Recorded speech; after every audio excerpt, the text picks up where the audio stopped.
Burns and Algernon. Charles Swinburne. A fire of fierce and laughing light that clove the shuddering heart of night leapt earthward, and the thunder's might that pants and yearns made fitful music round its flight, and earth saw Burns. The joyous lightning found its voice and bade the heart of wrath rejoice and scorn uplift the song to voice the imperial hate that smote the god of base men's choice at God's own gate.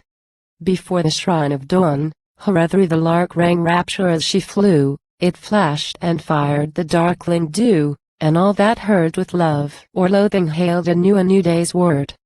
The servants of the Lord of Hell, as though their Lord had blessed them, fell foaming at mouth for fear, so well they knew the lie wherewith they sought to scan and spell the unsounded sky. And Calvin, night's prophetic bird, out of his home in hell was heard shrieking, and all the fens were stirred whence plague is bred. Can God endure the scoffer's word? But God was dead. The God they made them in despite of man and woman, love and light, strong sundawn and the starry night, the lie supreme, shot through with song, stood forth to side a devil's dream.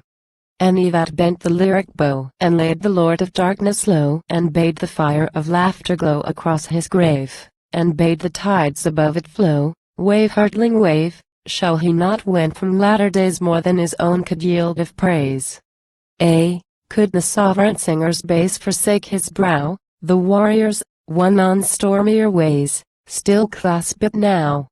He loved, and sang of love, he laughed, and bade the cup pour out. He quaffed shine as a planet, fore and aft, and left and right, and keen as shoots the sun's first shafts against the night.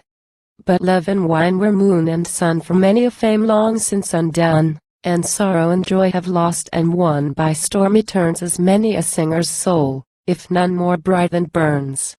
And sweeter far in grief or mirth have songs as glad and sad of birth found voice to speak of wealth or dearth in joy of life, but never song took fire from earth more strong for strife.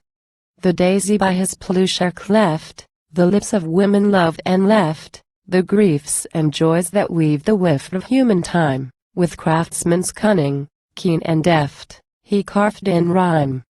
But Chaucer's daisy shines a star above his plushare's reach to mar, and mightier vision gave Dunbar more strenuous wing to hear around all sins that are hail dance and sing.